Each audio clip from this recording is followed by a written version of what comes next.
Talker here again today. Wow, 4 videos today. That's kind of weird for me when I didn't do some for like almost a week or something there. So I'm just retiming a 390 here. Well, I retimed it again earlier and retimed it again after I did what I do to them all the time, the way I do it. 385s, 390s, I probably ported probably 1,000. You know, people might think that's exaggerating. It really isn't. I've done a lot of them and they've all worked fine. I don't really have any comebacks.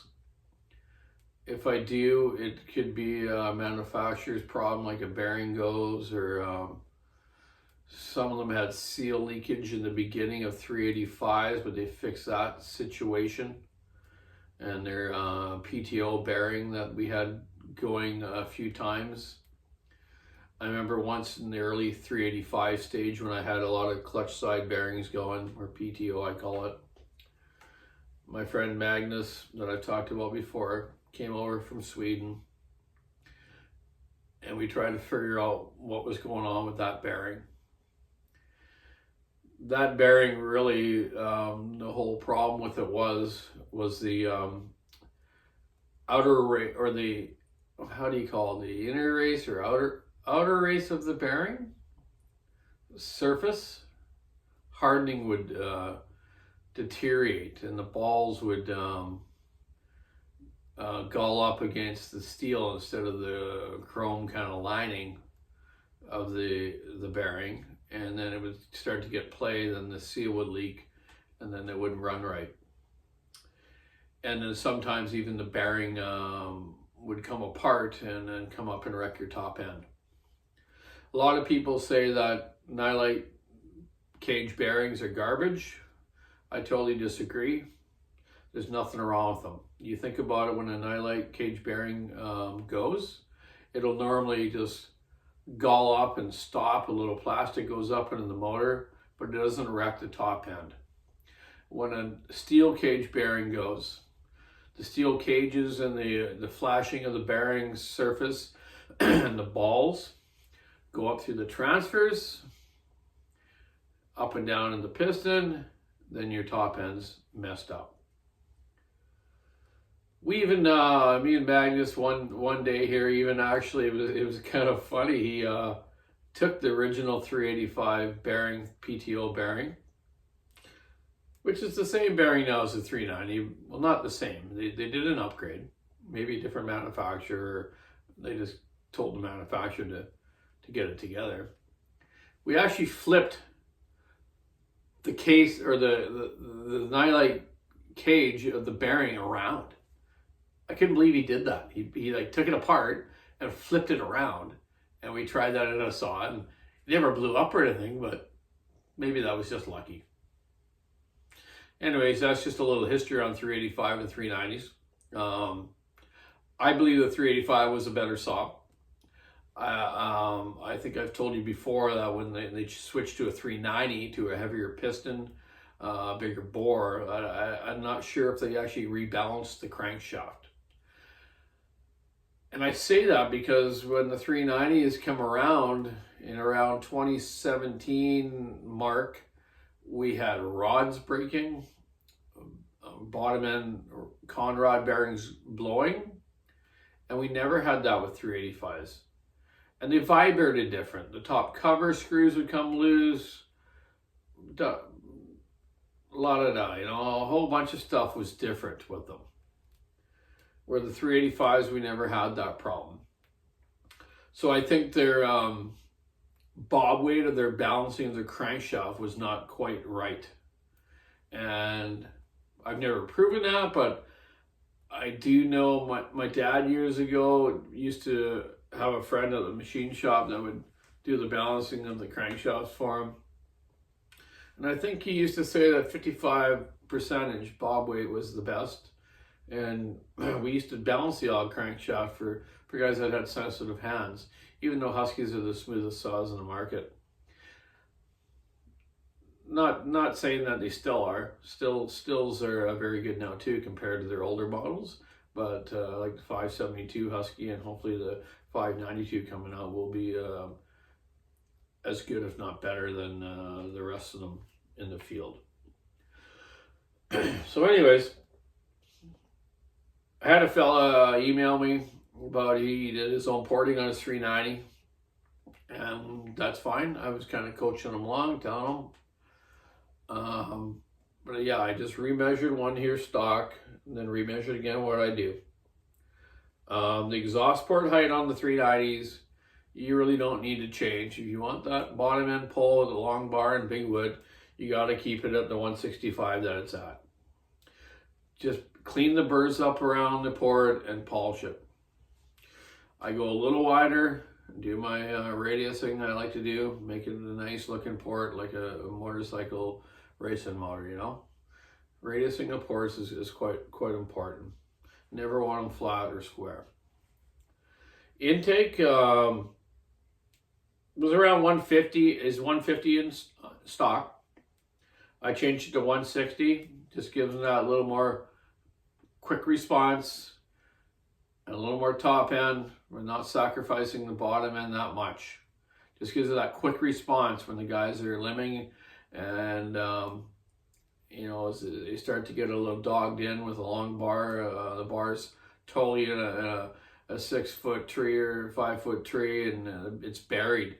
It gets a little dogged down, and they pull out to clean it out a bit and rev it up quickly and get it back in as they're cutting with their good chisel sharpened chains. Transfers, only thing I do to them is I case match the transfers to the cases. I showed you that before with my two little cases that I have here, and I match them up, and everyone I've done like that with my customers here, I've always said, yeah, that thing's just got more bottom end pull and just has better response. So that works for me. Squish on these new ones are all like 29 thou, 30 thou. That's perfect for me. With this displacement of saw, told you before about carbon buildup. I won't have to explain it again, but that's why I said it. I leave it at that. With the gasket in, I've seen guys trying to play around, cutting up Coke bottles, Coke can bottles and stuff, making gaskets and putting thinner ones in. But yeah, you get bearing wear, rod stretch, carbon buildup. It's going to hit the head. So after I've ported this one, I've got 160 now on the intake, 165 I've left the exhaust, and like I say, it might have changed it almost a degree by just cleaning it up and polishing it, but that's pretty much where it's at. Carburetors on these are very good. The original Tillotsons worked fine. The newer Walbros work fine too, as long as you know how to set them right. I run the the black ignitions on these instead of the blue ones that rev out at 13,000. I put the black ones on and I set my carburetors to about 13.6 to 13.8. It seems to be the best area for these saws. So the guy's got some nice RPM when he's limbing, and he's just got good power all around. I do the dual port on the muffler. I don't use the pipes. I use the side square things with the screens. I think I've showed you those before, but I can show you again maybe in another video. The pipes are more liked by people, but with our forestry laws and compensation laws here, I use the square pieces off 288s, the exhaust outlets, and use the screens on them. And it works just fine. Done a lot of these. This one is going to a fella, I believe in Ontario. He sent me a 372 and Alberta. A 372 and a 390. Scott Vandermaat or mate. Hey mate, I think he's English actually.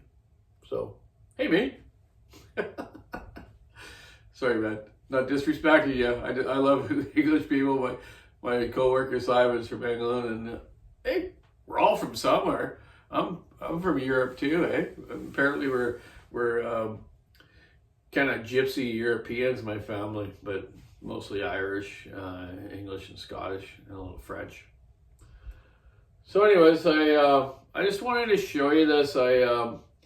He sent me some numbers, not him, another fella that I just said that did his own stuff. But he sent me some numbers, which is weird. He like measured his intake timing after bottom dead center, his exhaust after top dead center. I do port duration, intake opening and closing, exhaust intake opening and closing, and I do other things too. But I won't get into that right now. So I've just done mine again, just to make sure when I do talk to him that exactly where it's about. So I have some pretty cool tool setups. I have a dial indicator that fits a 14 millimeter spark plug hole, and I can adjust it up and down and get top dead center. Then I set my degree wheel to 0, and then I can check my degrees out after top dead center, before top center, or duration. I'm gonna make one now for the 10 millimeter spark plug holes, which are where Still and some Huskies are using those small plugs now. And I'll make a new adapter for that. I might just use an old spark plug, break out the porcelain, and make a new fixture. I'm gonna probably do that this week actually, because I need to make one. It's a little hard to check it with the dial indicator when you don't have that. You can still set up a degree wheel, but sometimes I want to find top dead center and check things out when I'm doing ignition timing and stuff like that. Ignition timing, a lot of guys talk about that. Well, I don't change them much. Some older saws I did, but come on. These factories spend millions of dollars on building these saws. They're not stupid. They got it set pretty decent, for power and for fuel efficiency and lasting. So if you guys want to play around ignition timing, go right ahead, but know what you're doing. You can burn up pistons. I've seen it in kart engines, motocross engines, all sorts of two-strokes when people mess around with ignition timing. These are fixed, but you can play around a little bit. Some of the older Huskies, I used to move because the coil's on the left-hand side of the flywheel, you move it up to advance it. If your coil's on a Still on the other side, you would move it down. Similar thing, right? Or some people like to cut keyways and stuff, but I don't like that. Especially with the integral keyways. You mess around with that, and once you get your flywheel nut tight and the right position, you'll probably be okay, but you never know, you get stuck or something. Have you ever seen a keyway get blown in a chainsaw because someone gets stuck or whatnot, and the keyway breaks, right? Those integral ones I've seen break a few times, but whatever, do what you want. But I'm just saying, I don't really mess with that. I don't really see no need for it. So yeah, anyways, I'm just waiting for an email back from the fellow that sent me his figures, and he was complaining, I think, about he didn't have any bottom end, and we'll just see what mine were compared to his after I've measured it his way. I still didn't get the kind of right readings though, but I'll figure it out. Anyways, last video of the day. Check out the walkersawshop.com online store. Thanks for all the subscribers. I hit 5,000 today. Yoo! It's snowing again here. Shelly's going to come and pick me up in a bit. Thank you, honey. I took her to work earlier. Then she came and got me, blah, blah, blah. Anyways, if you saw on the wood, stick in the ice. On the ice. Have a great day. Over.